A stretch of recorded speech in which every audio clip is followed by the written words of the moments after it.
Aucun homme, aucune situation ne peut me séparer de Dieu. Même si quelqu'un peut commencer à se moquer de ma chemise, même si quelqu'un peut commencer à se moquer de ma chaussure, je ne suis pas là pour lui permettre de me rétrograder. Là où l'Éternel sait que j'avance. Lorsqu'on voit la face de l'aigle, c'est un oiseau qui vit le plus haut possible. Il fait de ses ennemis ses marchepieds. Là où la tempête devient forte, c'est là où lui veut passer. Alléluia. Voyez quelqu'un comme Job. Dieu savait qu'il avait les ailes d'un aigle. Il pouvait affronter les tempêtes de sa vie. Même lorsque ses enfants pouvaient être emportés, Dieu connaissait la force de ses ailes. Il va continuer à monter. Aucune chose ne va lui ramener à terre. Il va garder sa présence dans les hauteurs. Combien d'enfants de Dieu aujourd'hui? Quelqu'un comme Job, tu ne peux pas le ramener à terre pour des choses qui n'ont pas d'importance. Alléluia. Les gens qui vivent comme des aigles, tu ne peux pas la voir. Ou un iPhone 13, non. Je ne sais pas, tout ce que vous pouvez avoir comme nouvelle technologie, tu ne peux pas la voir. Même si tu lui présentes, je ne sais pas, une GMC 520, tu ne peux pas la voir. C'est des gens qui vivent tellement dans les hauteurs qu'ils ne peuvent pas être attirés à terre, au sol, pour des choses qui ne concernent pas leur vocation. C'est comme ça que lorsque nous lisons la Bible, Colossiens chapitre 3, le verset 1 à 2, la Bible dit ceci: si donc vous êtes ressuscités avec Christ, cherchez les choses d'en haut, où Christ est assis à la droite de Dieu. Affectionnez-vous aux choses d'en haut et non à celles qui sont sur la terre. La Bible commence par poser une condition. Si vous êtes ressuscité avec Christ, si vous êtes ressuscité avec Christ, pourquoi ce texte de la Bible commence par cette phrase? Parce que Jésus n'avait pas besoin d'une autre figure à la résurrection, si ce n'est la figure d'aigle. Lorsque vous voyez les 4 évangiles, Matthieu, Marc, Luc et Jean, ces 4 évangiles parlent de ces 4 faces. Mais il y a une phase où je parlerai du ministère de la résurrection. Jésus a accompli toutes ces choses durant son ministère. J'ai parlé de la face de l'homme, là où nous trouvons la compassion. Jésus est révélé comme étant la source de la compassion.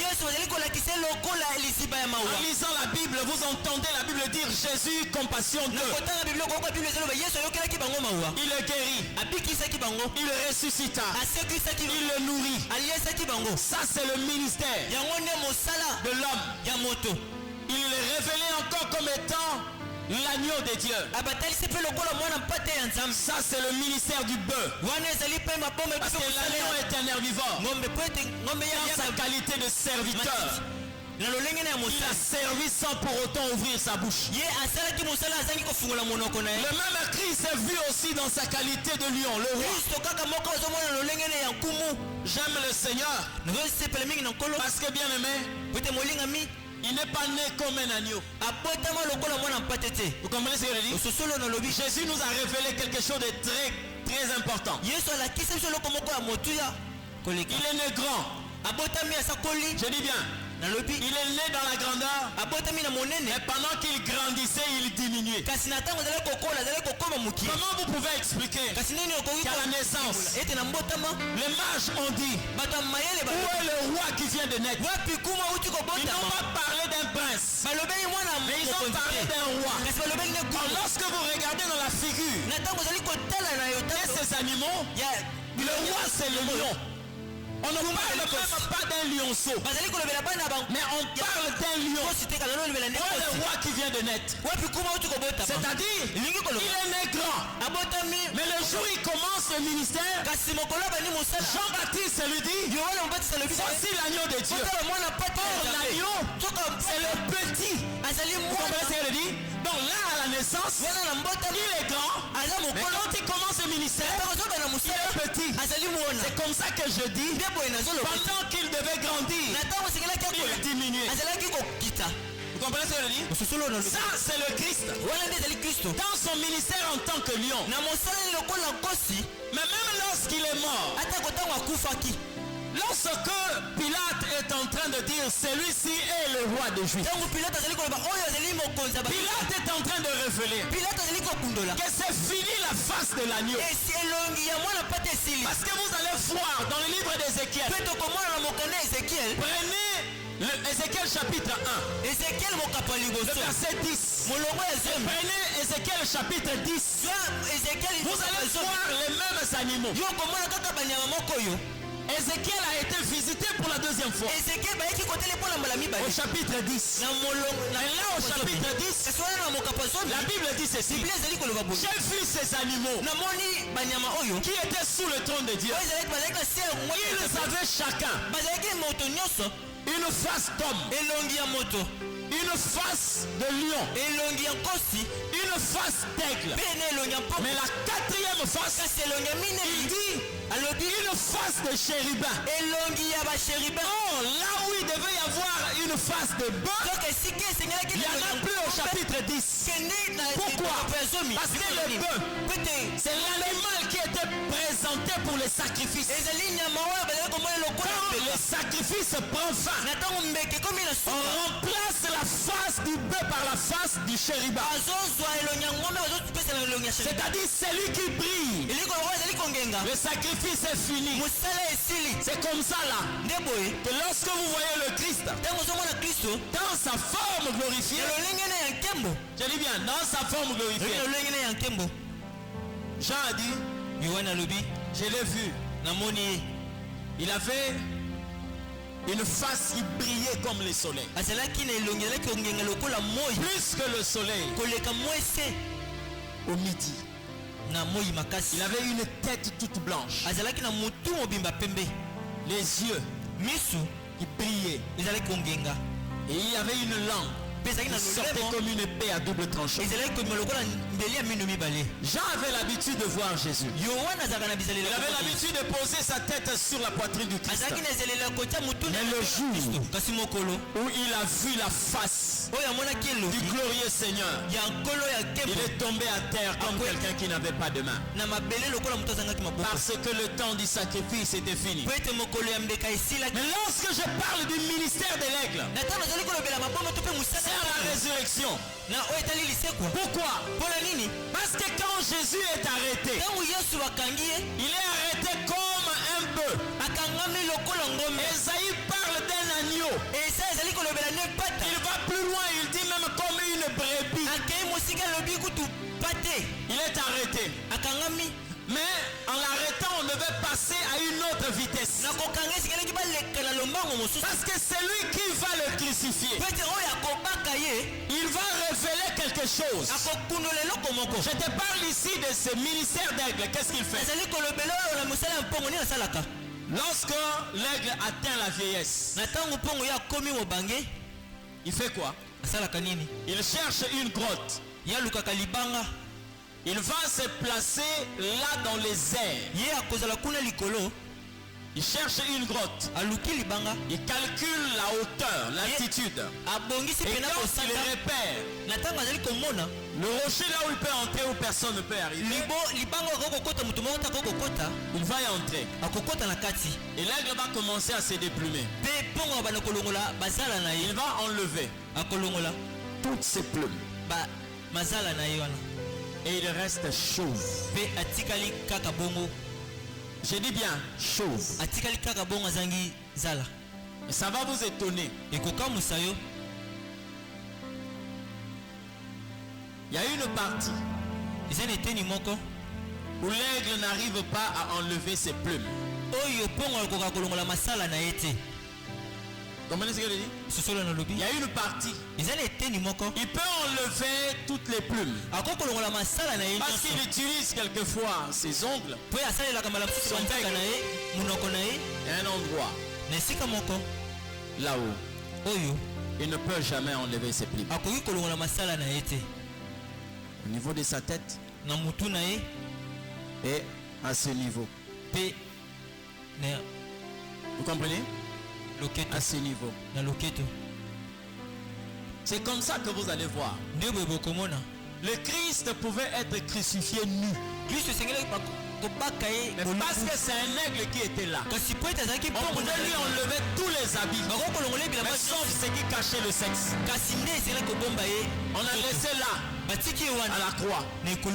Quand il est mort, on l'a descendu de la croix. On est parti le placer dans un rocher. Là. Et quand un aigle se dépouille de ses plumes, il n'y a aucune boutique qui vend son costume. Il n'y a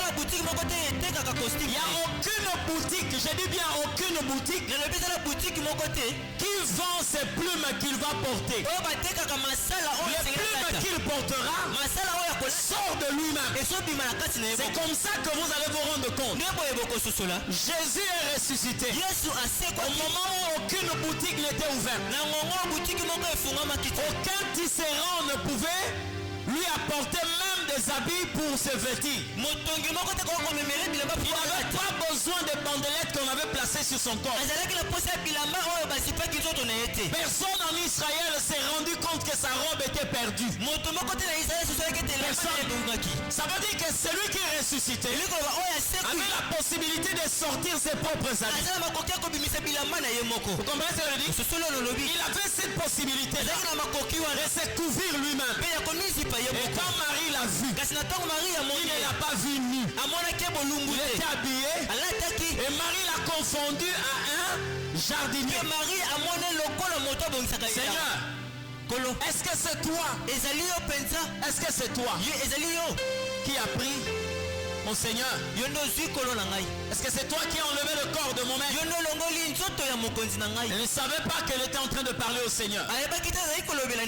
Bien aimé dans le Seigneur, Jésus dans sa résurrection, il est tellement mystérieux. Nous sommes en train de voir les personnes qui ont disputé ses habits. Et nous sommes aussi de voir les apôtres qui sont entrés dans la grotte, qui ont trouvé les bandelettes à terre, mais lui-même il n'était pas là. C'est comme ça, lorsque vous visitez une grotte là où il y avait un aigle, vous allez trouver ses plumes, mais lui-même ne sera pas là. Vous pouvez ramasser toutes les plumes, mais l'aigle ne sera jamais trouvé. Et c'est la résurrection que la Bible révèle le ministère de l'aigle. C'est comme ça que Colossiens dit: si donc vous êtes ressuscité avec Christ. Là il parle de ceux-là qui ont la face de l'aigle. Si réellement vous êtes ressuscité avec lui, cherchez les choses d'en haut. Parce qu'après la résurrection, on ne descend plus. Après la résurrection, on n'a qu'un seul mouvement, c'est la montée. Après la résurrection, ce n'est que la hauteur. Et lorsque vous êtes ressuscité, vous allez commencer à chercher les choses d'en haut. Comment savoir que vous faites partir de la génération des ressuscités? Ce qui va commencer à gagner votre cœur, c'est les choses d'en haut. N'allez pas vous affectionner aux choses d'en bas. Alléluia. Lorsque vous vous rendez compte que votre cœur est beaucoup plus gagné par ce qui est terrestre, c'est que vous n'avez pas encore expérimenté la résurrection. C'est triste de voir aujourd'hui, lorsque on est en train de parler sur le bien de ces mondes, vous voyez des gens qui se lèvent, qui viennent s'aimer la parole de Dieu, ils viennent sceller la parole du Seigneur. Mais lorsqu'il s'agit des choses d'en haut, les gens ne se sentent pas concernés. Nous avons des frères et des sœurs qui ne se sentent pas dérangés lorsqu'on se rend compte qu'on n'a pas l'intelligence du ciel. Ils sont dépourvus du discernement. Ils ne sont pas capables de comprendre le langage du ciel. Ils regardent sa vie, aucun don spirituel. Ça ne lui dérange pas. La consolation pour lui, c'est d'avoir un téléphone de dernière génération. Ce qui lui intéresse, c'est d'avoir une grosse cylindrée. C'est ce qui est en train de lui intéresser. Et il a focalisé toutes ses pensées pour le bien de ce monde. Et la Bible dit, pour que vous puissiez reconnaître que vous êtes ressuscité avec le Christ, vous devez rechercher les choses d'en haut. Et pour ne pas que vous puissiez tomber dans le piège. Parce que lorsque je parle de la hauteur, il y a plusieurs choses. Vous voyez là le ciel là, est composé de plusieurs couches. Il y a ce que nous appelons le ciel atmosphérique, là où se forment les nuages. La pluie vient du ciel atmosphérique. Mais au-delà du ciel atmosphérique, il y a le ciel astrologique. Là où il y a des astres. Vous comprenez ce que je dis? Après le deuxième ciel, il y a le troisième ciel.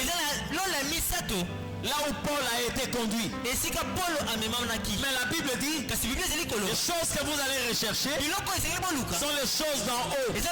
La Bible précise, là où Christ est assis à la droite du Père. Parce que je n'aimerais pas aujourd'hui chercher la pluie.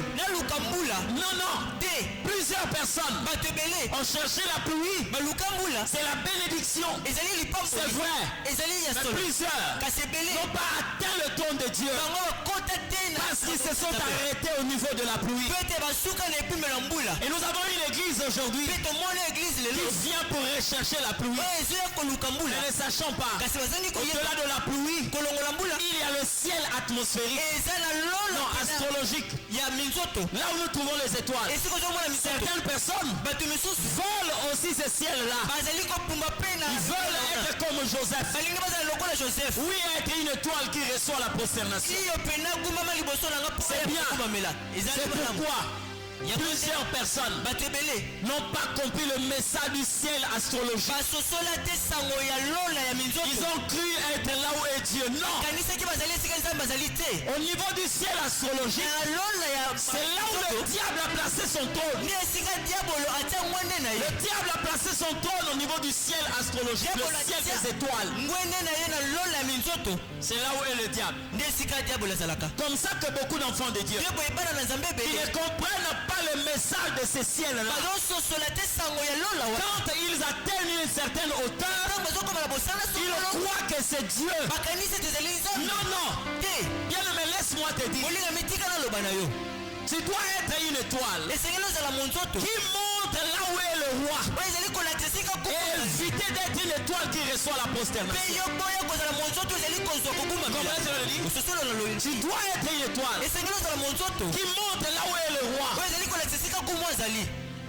Parce que quand les gens verront ta gloire, quand ils viendront, tu leur montreras C'est comme ça que quand les gens voyaient Paul en train de faire des miracles, ils venaient pour se prosterner.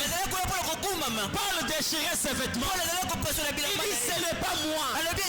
C'est au nom de ce Dieu que vous appelez un Dieu inconnu.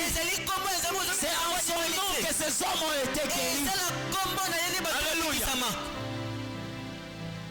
Aujourd'hui, si ces choses ne sont pas bien expliquées à l'église, le diable va séduire beaucoup de personnes. J'ai horreur. Je vous le dis, prenez ça comme ça.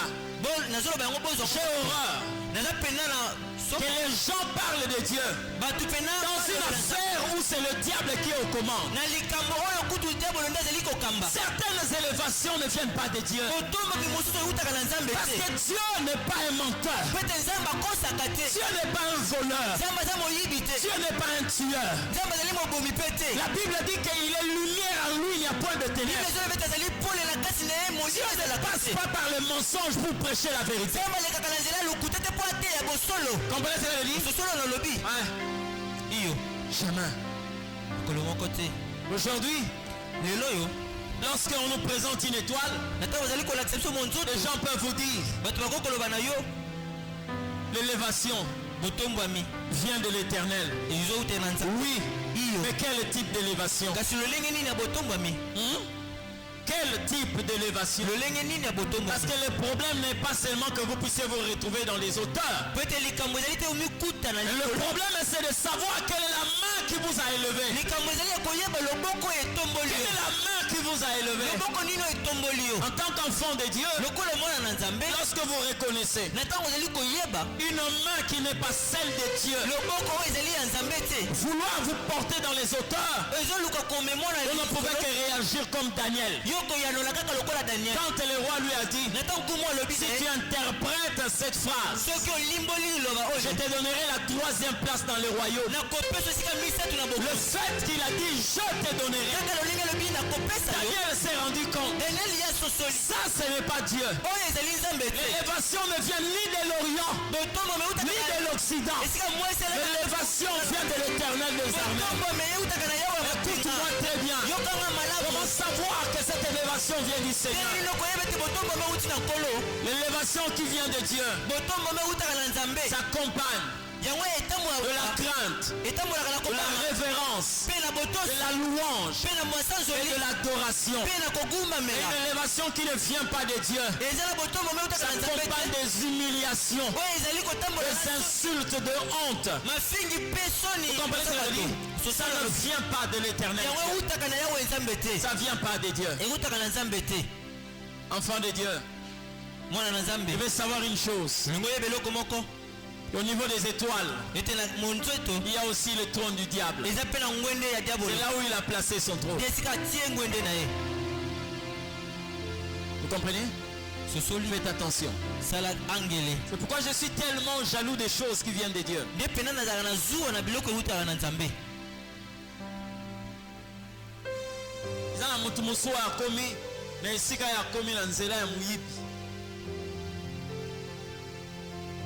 Akomi bisiko ya komi na nzela ya corruption. Directeur Mokambi, PDG Mokonzi. À quel moyen? Nanzela nini? Mais on veut quand même maquiller cette élévation en parlant de Dieu.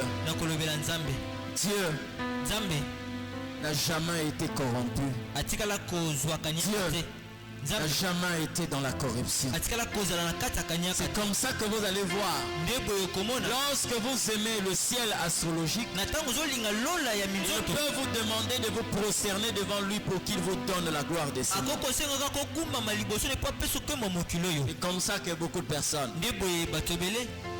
se sont prosternés devant le diable parce qu'ils voulaient rester au niveau du ciel astrologique. Mais il y a un endroit là où nous les chrétiens nous sommes attendus. Là où Christ est assis à la droite du Père. Là où Christ est assis à la droite du Père. C'est là où, bien aimé, nous devons normalement demeurer. Et nous devons chercher des choses qui sont là. La Bible dit, affectionnez-vous aux choses d'en haut et non à celles qui sont sur la terre. Écoutez-moi très bien. Il y a des élévations qui sont une élévation pour ceux qui sont à terre. Mais il y a des élévations qui sont une humiliation pour ceux qui sont au trône de Dieu. Parce que tout celui qui n'a pas atteint le trône de Dieu, quel que soit le niveau de la hauteur que tu peux avoir, si tu n'as pas atteint le trône de Dieu, ceux qui sont là te regardent comme ça. Comprenez ce que je dis? Ça veut dire qu'un chrétien né de nouveau, renouvelé, quand il est en train de s'affectionner aux choses d'en haut, là où Christ est assis à la droite de Dieu, il peut y avoir même un roi de ce monde, un empereur de ce monde, qui peut trouver sa place au niveau du ciel astrologique devant un enfant de Dieu né de nouveau, qui trouve sa position là où Christ est assis, il est en train de vous regarder comme ça. Ça veut dire que ce qui est pour vous une élévation, elle n'est pas pour lui. Et c'est comme ça que vous allez voir. Le message que je donne ici était retracé dans la vie de Moïse. Moïse avait compris ça. Pourquoi? Parce qu'il était prince d'Égypte. Dans sa qualité de prince d'Égypte, celui qui était au-dessus de lui, c'était Pharaon. Or, Pharaon lui-même était un serviteur de Satan. La preuve, il avait une couronne. Et cette couronne avait une tête de serpent. Ça veut dire lorsque le roi voulait révéler aux hommes celui qui était au-dessus de lui, il avait qu'à porter le couronne. Et s'il veut voir celui qui est au-dessus de lui, il doit lever sa tête pour regarder le serpent qui était au-dessus de lui. Mais c'était une élévation. Mais Moïse a compris. Non, non. Je ne dois pas être en dessous de celui qui est en dessous du serpent. Il a préféré le dessein de Dieu. Et Dieu lui a confié la supériorité sur celui qui dominait sur Pharaon. Voilà la raison que l'Éternel a demandé à Moïse de jeter son bâton à terre. Quand il jette le bâton devient un serpent. Dieu lui dit, tiens-le. Il tient le bâton. Et ce bâton-là, Moïse savait que c'était un serpent. Donc il avait le serpent dans sa main, pendant que Pharaon avait le serpent au-dessus de sa tête. C'est-à-dire celui qui dominait sur Pharaon était dans la main de Moïse. Donc lorsque Moïse domine sur celui qui domine au-dessus de Pharaon, Moïse ne peut regarder Pharaon que comme ça. C'est ça la véritable élévation. Parce que ça vient de l'Éternel. Bien aimé, lorsque la Bible nous parle de la face de l'aigle, nous devons être affectionnés aux choses d'en haut.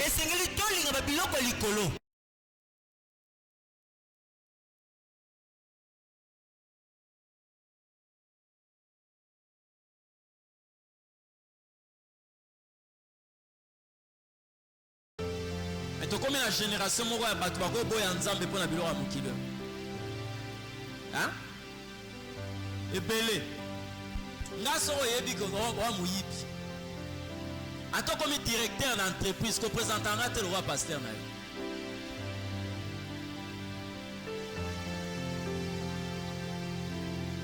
seulement aux gens que j'ai pris. Je ne me suis pas comme ton pasteur. Je n'aimerais pas être présenté comme pasteur responsable de quelqu'un qui est en train de dévaliser les caisses de l'État.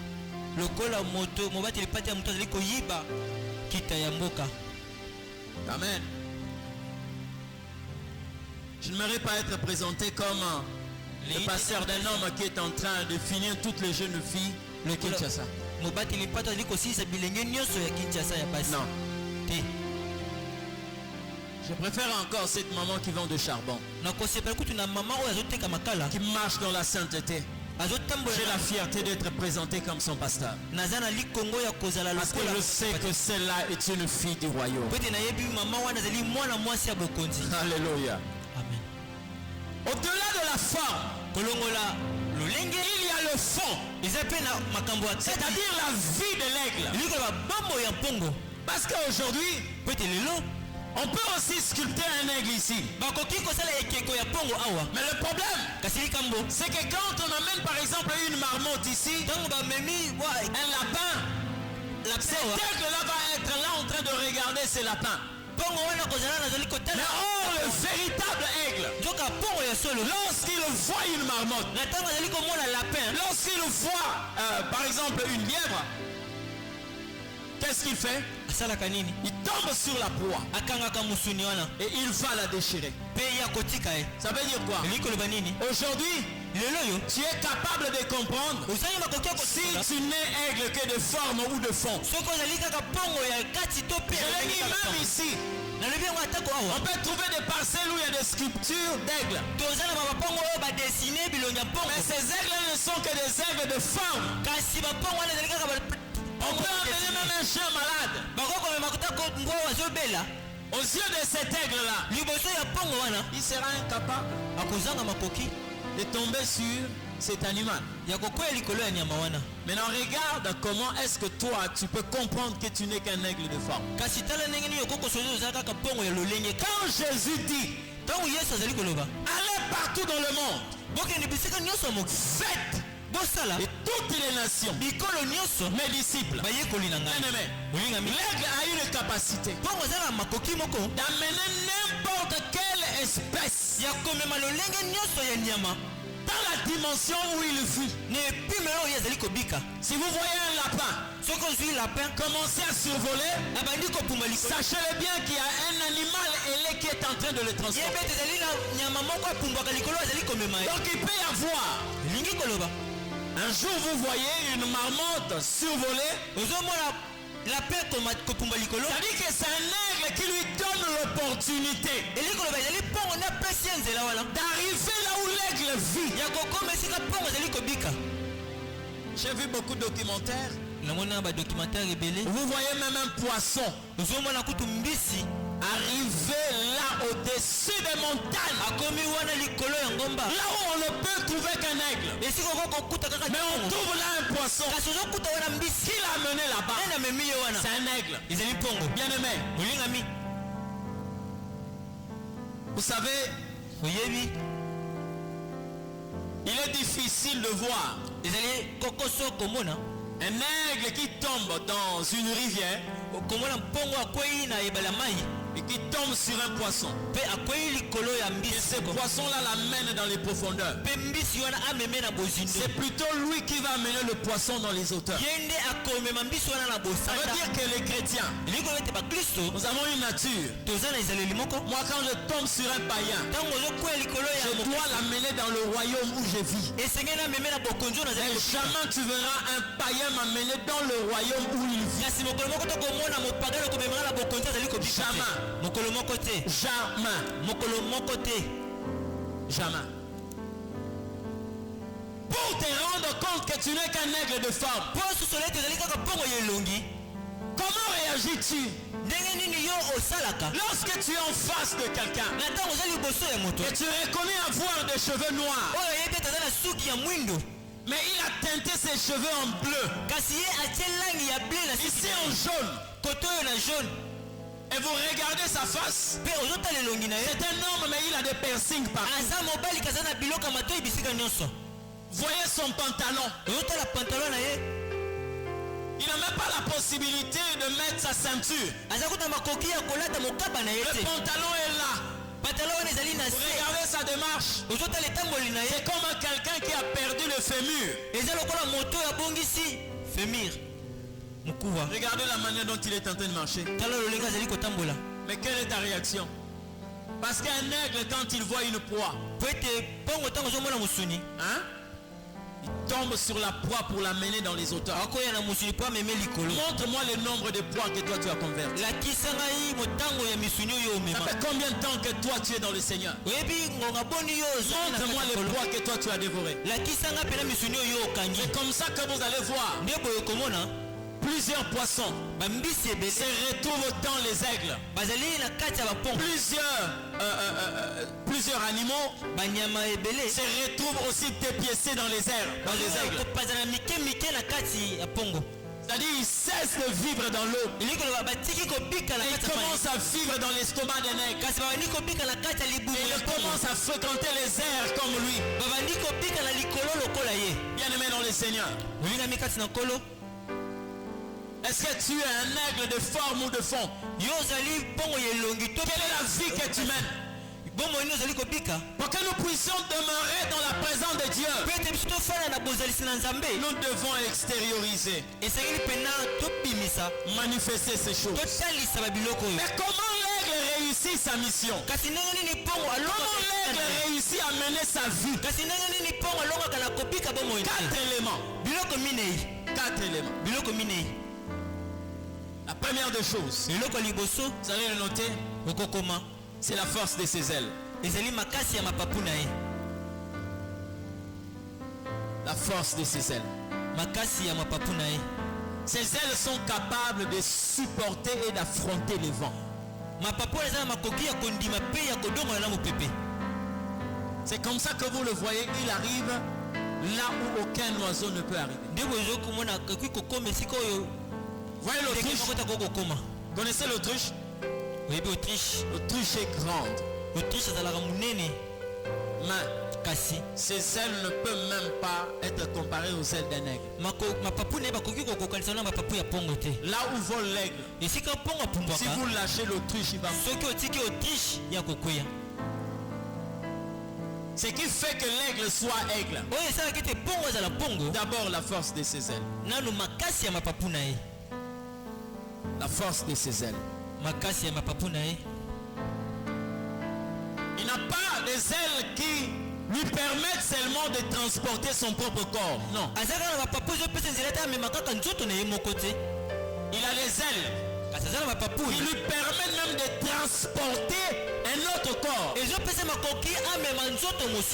C'est-à-dire quand il tombe par exemple sur une marmotte, j'ai vu déjà un aigle transporter une marmotte, elle est comme ça. Comme ça. Il tombe sur une marmotte. Donc je peux déjà imaginer une telle marmotte pouvait avoir même 5 kilos. Bien aimé, il a amené dans les airs.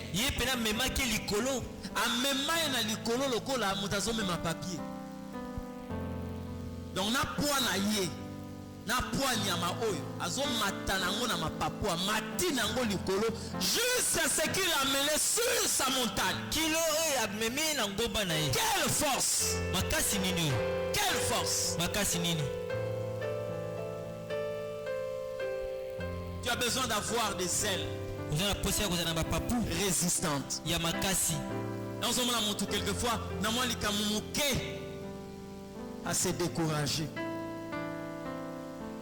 Hein? Fiancé à l'obin en bas le sauté. Il trouve une occasion de rentrer dans le monde. Hein? Il trouve une occasion de rentrer dans le monde. Moindre déception, il repart dans le monde. Moindre dans le monde. Moindre problème, il rentre dans le monde. Quand est-ce que tu vas développer la capacité de tes ailes? J'ai parlé au début ici de quelqu'un comme Job. Job a fait face au grand vent. Je ne sais pas si dans cette génération quelqu'un peut rencontrer un tel problème. Quelle va être sa réaction? Même moi qui vous parle, je me pose aussi la question de savoir. La Bible dit ceci. Les gens qui venaient vers Job ne finissaient pas de parler et survenait une autre personne. Seigneur, les enfants étaient en train de manger. C'était en train de festoyer quand le mur s'est écroulé sur tes enfants. Il ne finissait pas de parler. Un autre survenait. Seigneur, nous étions en train de perdre ton troupeau. Quand les envahisseurs sont arrivés, ils ont tout tué. Ils ne finissaient pas. Un autre surgissait encore. La Bible dit, dans tout cela, Job ne pécha point. Il a continué à battre ses ailes. Malgré le vent, malgré la tempête, malgré cette érosion, Job est resté ferme devant Dieu. Amen. Peut arriver que tu sois licencié. Peut arriver aussi que tu perdes beaucoup d'argent. Je me rappelle une fois, j'allais prêcher quelque part. J'ai fini et des gens étaient partis. Ils sont restés, bon, je ne sais pas pour les communiquer ou quoi, je ne sais pas. Non, on était partis. Et quand ils ont fini leur culte en sortant, il y a une maman qui est venue prier, qui avait un collier en or. Pendant qu'elle voulait traverser le goudron, elles étaient à deux. Il y a eu un motard qui passait devant elle et qui lui a ravi le collier. Elle est allée dire au pasteur, vraiment, je suis venu prier. Pourquoi Dieu peut permettre de telles choses? Mon frère, ma soeur, ces choses peuvent arriver. La tempête peut souffler. Et quelle est la force de tes ailes? Alléluia. Quelle est la force de tes ailes? Il y a un bien-aimé qui a perdu sa femme le jour de la bénédiction nuptiale.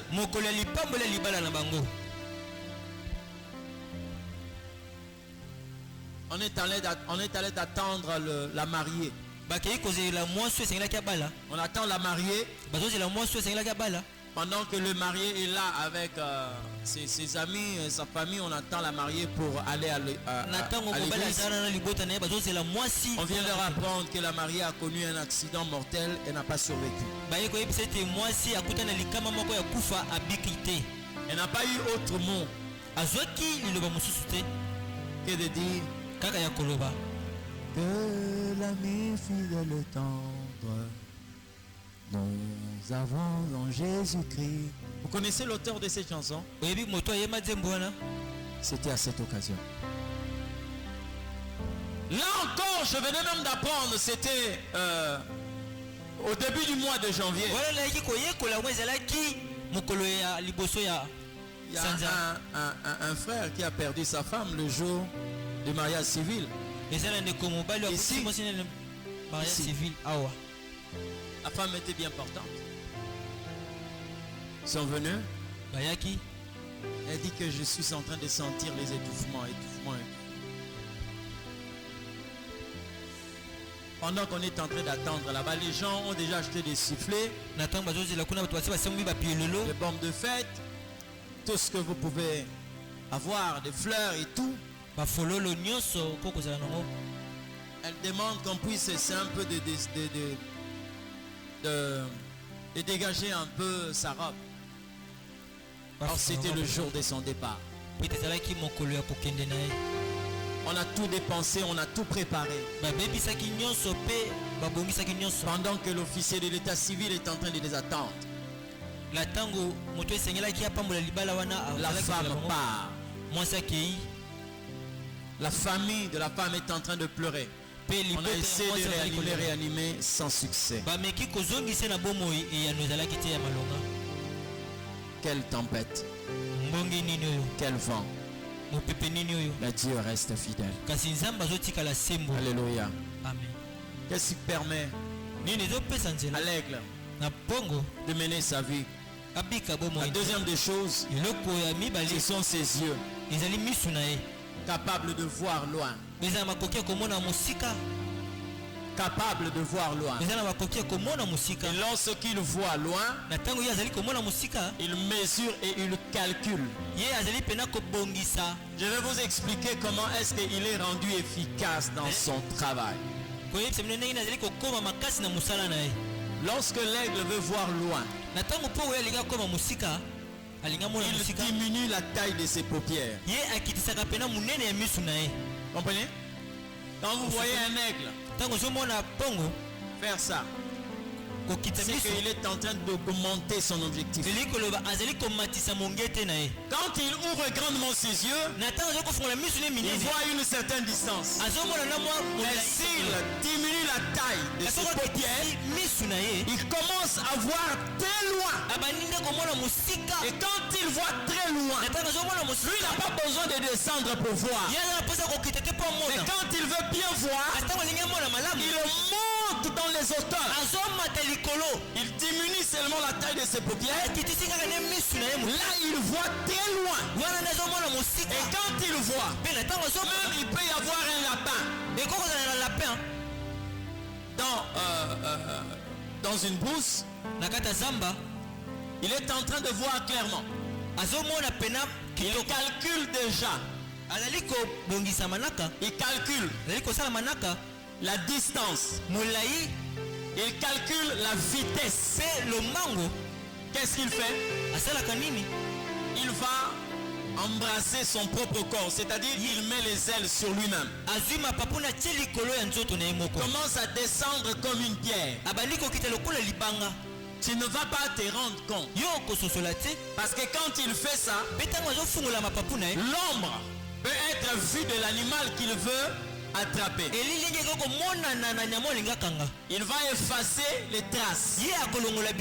Il descend comme une pierre. Et quand il est en train de descendre là, il a déjà calculé. Il ne tombera pas sur le sol. Il tombera sur l'animal. C'est-à-dire sa cible. Ce n'est pas le sol. Bien-aimé dans le Seigneur. Vous savez quoi? Nous devons développer ces caractères-là. Je dois développer ces caractères. J'ai vu une personne dans la Bible. C'était Philippe. Cet homme-là, Dieu lui a envoyé vers l'énigme éthiopien. Dieu lui dit, avance vers ses chars.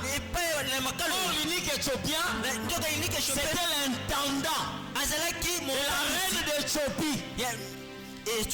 C'est-à-dire on peut le considérer comme un ministre aujourd'hui. Il gérait de bien. Mais le problème c'est quoi? Dieu n'a pas envoyé Philippe vers le bien de l'unique éthiopien. Il n'a pas envoyé l'unique éthiopien avec ses biens pour venir influencer Philippe. Non. Philippe ne vient pas aussi sur son titre. Il ne vient pas par rapport à son char. Non. Il est venu sur l'unique éthiopien. Vous comprenez ce que je dis? C'est que les gens d'aujourd'hui peuvent qualifier de gros poissons. Parce que quand vous avez un directeur à l'église, quand vous avez un ministre, un conseiller, on les appelle des gros poissons. Pourquoi gros poissons? Parce que les gens ne voient pas la personne. Mais on voit ce que la personne a. Mais l'aigle ne tombe pas sur autre chose. Lui tombe sur l'animal. Ça veut dire que quand je vois un conseiller, un ministre du chef de l'État, je ne vois pas sa qualité de conseiller. Je vois une âme pour laquelle Jésus est allé à la croix. Tu tombes sur la personne. C'est comme ça que vous voyez des gens qui ont besoin d'un message. Répands-toi. Quand tu rates la cible, tu commences à dire à la personne, Dieu me montre une élévation, Dieu me montre une promotion. Non, il n'a pas besoin de ça. Lui, il a besoin de la repentance. Ne regarde pas son argent, vois son âme. L'aigle tombe sur l'animal, tombe pas ailleurs. S'il voit la lièvre, quand il voit le lapin, fait quoi? Tombe là. Le lièvre est là. La gazelle, ou encore une marmotte ou le lapin tombe sur l'animal. Comprenez ce que je dis? Tombe sur l'animal. Il y a certaines personnes qui croient que quand vous développez cette façon de vivre, non, vous allez tuer vos opportunités. Non, détrompez-vous. Détrompez-vous. Détrompez-vous. Je vous ai donné les témoignages. Ces gens-là ont aussi besoin de la vie. Je suis allé quelque part à une audience. Et quelqu'un que j'ai déjà rencontré plus de 4 fois, 5 fois. Et c'est le jour où il devait recevoir des gens. Ils sont venus solliciter une audience, mais moi aussi j'avais un rendez-vous. On est arrivé là. J'ai trouvé là. Et X, Y, toujours dans l'œuvre de Dieu. J'ai trouvé même des prêtres. Là. Des pasteurs. Nous sommes arrivés. Il y a des gens qui nous ont déjà précédés. Et ils sont particuliers en arrivant. Ils saluent tout le monde. Et comme le chef venait d'arriver, il dit ah voilà, il y a tel voilà, la liste est là. Il dit faites-moi rentrer le pasteur. Il dit quel pasteur? Bon, il a l'habitude de dire c'est lui qui est comme Jésus là. Il dit ah excellence, lui il vient même d'arriver. Il y a des gens qui sont venus avant lui.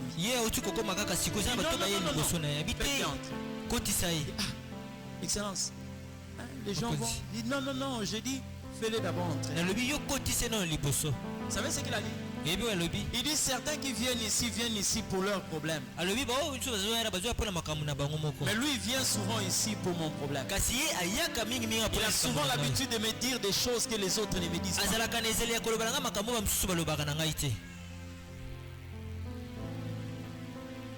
Pasteur, tout le monde commençait à bouder.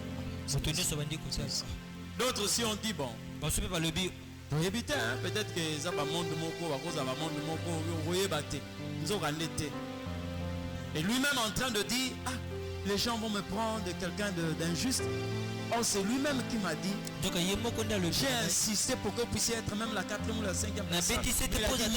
Effectivement.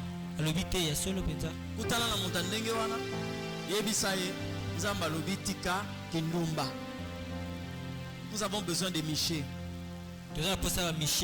Dieu te dit laisse le mensonge, laisse le vol, abandonne le fétichisme, sors de l'occultisme. Ils ont besoin de ça. Ils ont besoin de ça. L'aigle ne tombe que sur la proie. Philippe n'a pas regardé le titre de l'unique éthiopien. Il n'a pas regardé son coffre-fort. Il n'a pas regardé sa taille, il n'a pas regardé. Mais le Seigneur m'a envoyé pour que je te prêche le Christ. Il lui a parlé de Jésus. Il a baptisé. Et après Philippe a disparu. sans prendre son numéro de téléphone, sans lui dire que non, voilà où est-ce que je peux te voir prochainement. L'objectif est atteint, c'est fini. Alléluia. L'objectif est atteint. Qu'est-ce que l'aigle fait pour réussir sa mission? Tu dois avoir des yeux. Des yeux qui voient. Les yeux qui te permettent de ne pas rater la cible. Amen. Pendant que nous pouvons voir ici des espaces vides, il y a des gens qui meurent dans la rue. Il y a des gens qui meurent dans la rue. Amen. Il y a des gens qui meurent.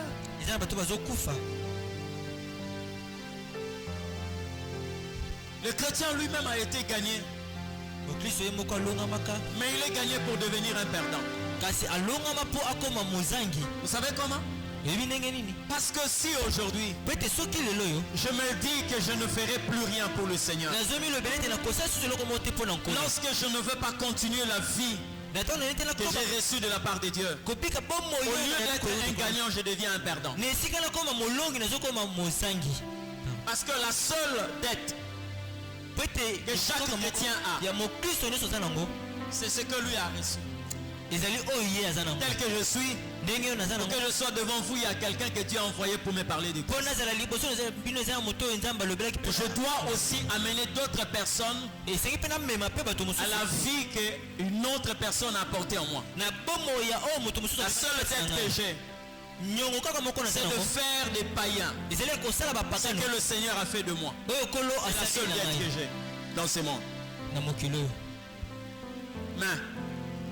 Mais vous, il y a une vie que vous avez reçue. Cette vie-là est morte en vous. C'est comme ça que je dis, Dieu vous a sauvé. Il vous a gagné, mais pour que vous deveniez un perdant. Regarde dans ta famille, dans ta maison, combien de personnes sentent déjà l'enfer? Combien de personnes sentent déjà la mort?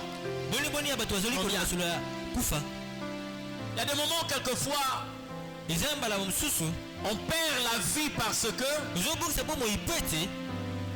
on n'est pas en train de penser par rapport à Dieu, mais par rapport à soi-même. Est-ce que vous vous êtes déjà imaginé que tel que nous sommes ici, le Christ peut venir pendant que je suis en train de prêcher? Hein? Rien ne vous garantit que nous allons arriver à la maison. Rien ne vous garantit que nous allons atteindre 20 heures. Parce que même moi qui prêche, je ne connais pas le temps. Mais dites-moi un peu, si ça se passait au moment où nous sommes ici, dans ta maison, dans ta famille, combien de personnes partiront? Combien? Pendant que j'ai en train de te poser la question, tu t'imagines déjà que mon père restera, mon mari va rester, ma femme va rester, mes frères vont rester, mes soeurs, mon cousin. C'est-à-dire tu vis avec des personnes qui sont en enfer. Ça ne te dérange pas. Et ce qui est encore plus pire, peut-être que toi-même aussi tu resteras. Peut-être que toi-même tu resteras. Parce que là, tu n'as pas encore réconcilié avec toi-même. Les yeux pour voir. L'aigle voit loin. Il voit loin. À un certain moment, mets d'abord ton calepin à côté. Ton agenda. Oh, mardi je vais aller chez tel, vendredi nous avons un mariage dans la famille. Oh, dimanche nous aurons, après-midi nous aurons. Mets d'abord ça de côté. Regarde le monde tel que le Seigneur est en train de le regarder. Où sera ta place? Si aujourd'hui tu te présentais devant Dieu, comment tu vas rendre administration du temps que l'Éternel t'a donné? Qu'est-ce que tu as fait du souffle que l'Éternel t'a donné? De chaque jour que tu t'es réveillé, c'était pourquoi? Suivre je ne sais pas quelle chaîne, Canal Plus, la maison du voisin ou je ne sais pas quoi, des titres bizarres que vous avez, des films bizarres. Hein? C'est ce que tu vas donner à l'Éternel comme compte rendu. Mais vois loin. Vois loin. Moïse a regardé loin. Il s'est rendu compte que ce royaume va se détruire. Je préfère sortir avant que le scandale ne vienne. L'autre a vu loin. Toi tu ouvres grandement les yeux. C'est pourquoi tu vois ici. Mais quand tu vas commencer à fermer tes yeux, tu verras plus loin. Plus loin. Alléluia. Tu verras plus loin. Ça va te limiter à un comportement. Et ça va commencer à dicter tes œuvres. Vous savez, lorsque la Bible dit racheter le temps car les jours sont mauvais, qui peut contredire Dieu? Vous croyez que lorsque la technologie se développe, c'est que Dieu, ce qu'il a dit n'arrivera pas? Non. Aucune chose ne peut contredire la prophétie biblique. La Bible dit les jours sont mauvais. Donc même lorsqu'on nous sort le téléphone de la dernière génération, même quand aujourd'hui les hommes ont la facilité d'aller faire les courses n'importe où avec le carte Visa, cela ne veut pas dire que ce que l'Éternel a dit ne s'accomplira pas. Non. Ce qu'il a dit est réel. Ça va s'accomplir. Nous sommes dans les jours mauvais. Tu ne le vois pas parce que tu ouvres grandement les yeux. Essaie de fermer tes yeux, tu verras comme l'aigle. Tu vas te rendre compte que le temps est mauvais. Et il faut racheter le temps.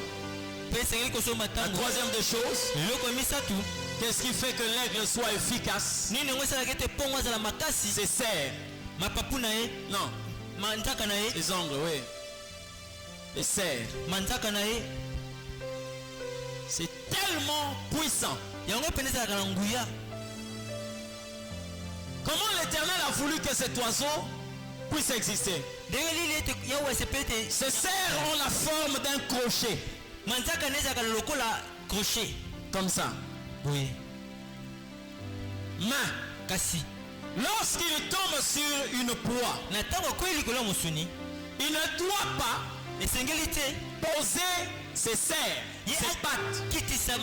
Mais il doit faire rentrer. Pour le réussir, il faut que ses serres soient pointues. Or la pointe là, c'est la capacité de frayer un chemin là où il n'y a pas de chemin. Lorsque tu prends un clou, il est possible qu'on puisse trouver un clou ici. Mais pourtant là il n'y a pas de passage. La possibilité de frayer un passage ici, c'est lorsque nous cherchons un truc pointu. La pointe là commence à frayer un chemin pour que toute la pointe puisse entrer. C'est comme ça que la Bible parle de Jésus comme étant celui qui possède une langue à double tranchant, une épée à double tranchant. L'épée à double tranchant se termine par une pointe. C'est-à-dire, lorsqu'il rentre dans ta vie, il n'a pas besoin d'une ouverture, mais l'épée elle-même crée des ouvertures. Et c'est comme ça, bien aimé, qu'un aigle, quand il tombe sur une proie, il ne cherche pas des ouvertures, mais il crée des ouvertures. Et lorsqu'on a cette qualité, bien aimé, je ne suis pas obligé de dire à une personne, ouvre tes oreilles, je veux te parler.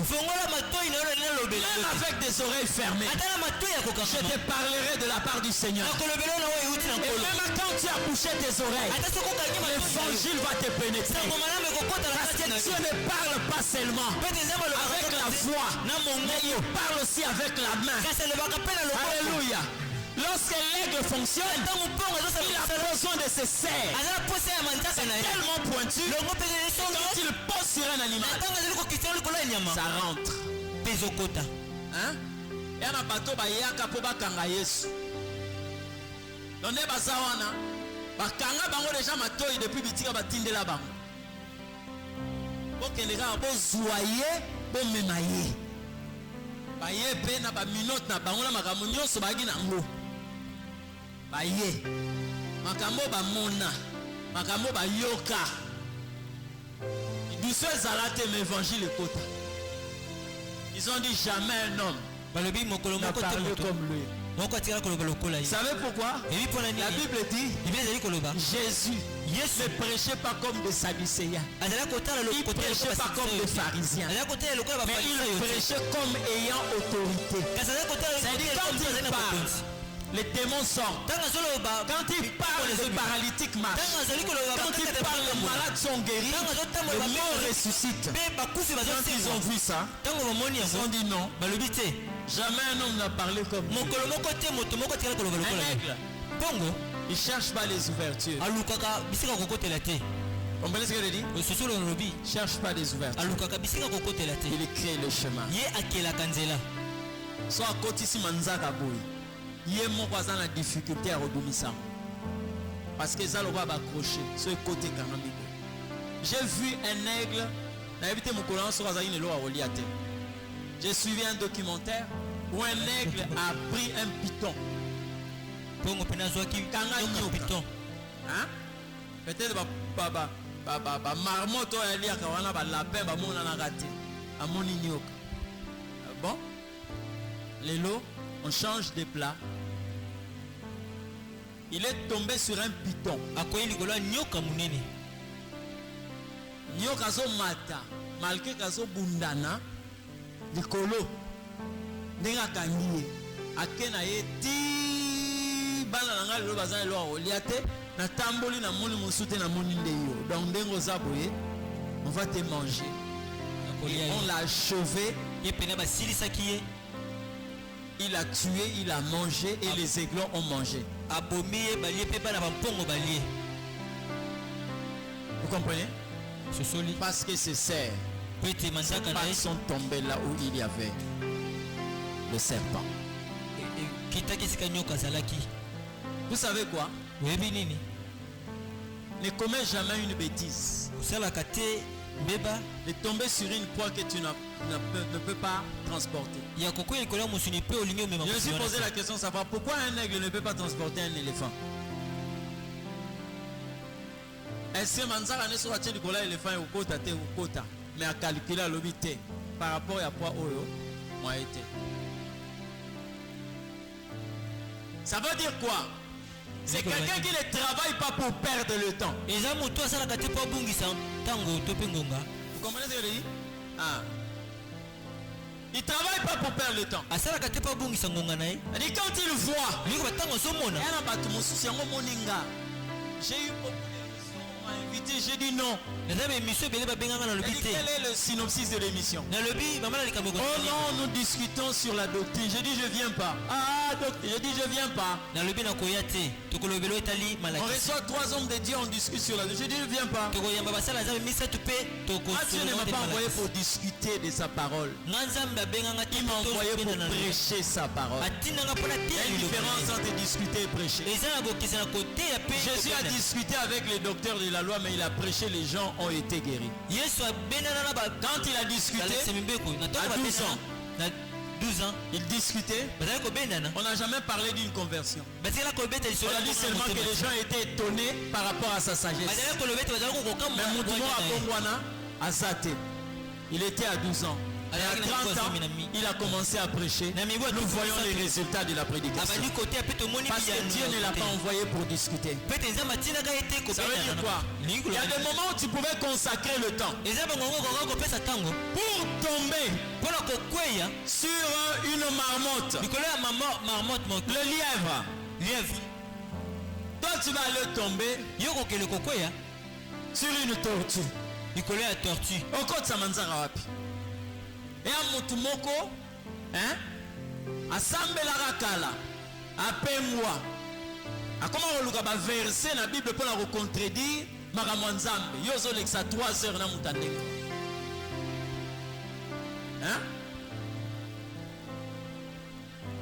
Mutamo ebiso que non ote natanga kuna livre moko ko Yesu Azamana moi si, est-ce que tu crois vraiment que moi je peux perdre mon temps en tombant sur un crocodile comme ça? Non, il y a une viande à côté. Et c'est la musulman comme Pandi. Une viande à côté. Quelqu'un a dit il est facile de mettre au monde que de ressusciter un homme. C'est facile au bota.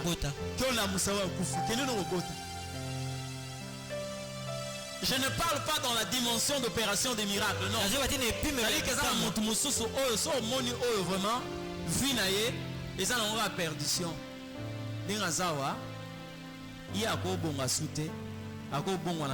Parce que même changer, c'est un destin. Il y a un bateau qui a changer. Pour perdre de temps, na bateau kende quoi likola lapin, luka marmotte, luka une gazelle, hein?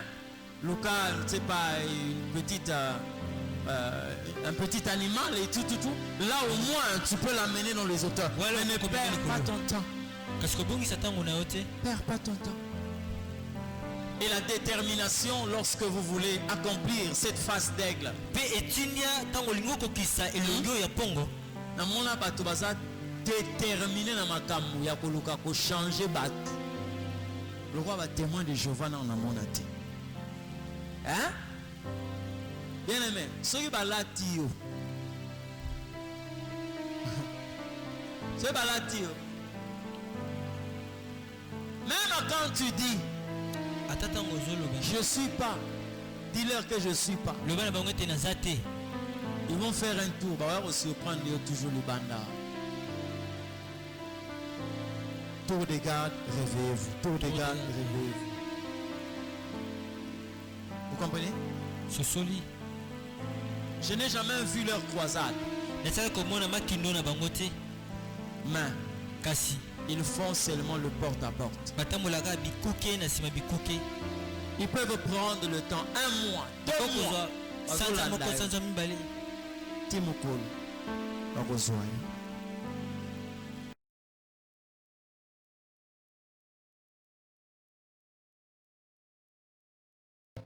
Je n'ai jamais vu leur croisade. Mais ils font seulement le porte-à-porte. Ils peuvent prendre le temps, 1 mois, 2 mois.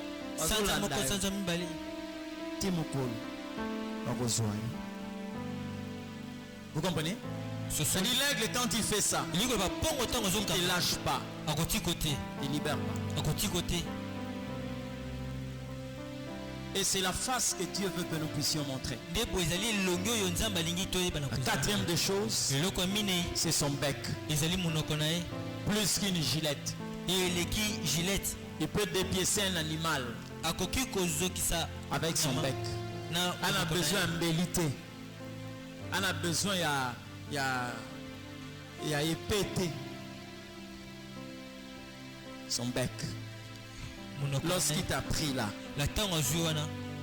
il va te dépiécer avec son bec. Bien aimé, la Bible dit ceci. Une arme que l'Éternel Dieu nous a donnée pour peupler son royaume. Parce que chaque enfant de Dieu doit comprendre une vérité. L'aigle tire la vie dans la mort. C'est comme ça que la Bible dit, là où seront les cadavres, les aigles viendront. C'est-à-dire ils viennent tirer la vie dans la mort. Qu'est-ce que je veux dire par là? Toi, ta vie, c'est lorsque tu arrives à donner la mort. Tel que je suis là, Dieu m'a appelé d'abord à porter la mort à ceux-là qui croient vivre dans le monde. Chaque personne qu'on trouve dans l'église, né de nouveau, c'est un mort par rapport à la vie du monde. Et l'aigle, c'est ça. Ils va t'enlever de là où tu es. Ye akolongolo siko zali. Il va t'amener là où il est. Akomemolo sika ya zali. Il va ôter ta vie. Ye akolongola bomo inayo Pour recevoir bono ozwa sa vie. bomo inaye. Continue à vivre. Obana kobika obana kobika. C'est comme ça, bien-aimé. Nebo emolinga mi. Que tu auras ton palmarès Okozala na en montrant par exemple ceux qui étaient des Koulouna hier que toi tu as eu à changer par la parole du Seigneur. Pourquoi j'ai dit qu'il n'utilise pas le couteau? Parce que le seul instrument que Dieu lui a donné, c'est son bec. Toi tel que tu es là, ta bouche est là. Ce n'est pas pour raconter les résultats de la CAN 2022, non. Tu n'es pas là pour raconter je sais pas, le championnat de l'Europe ou le championnat d'Espagne ou quoi. Non, non.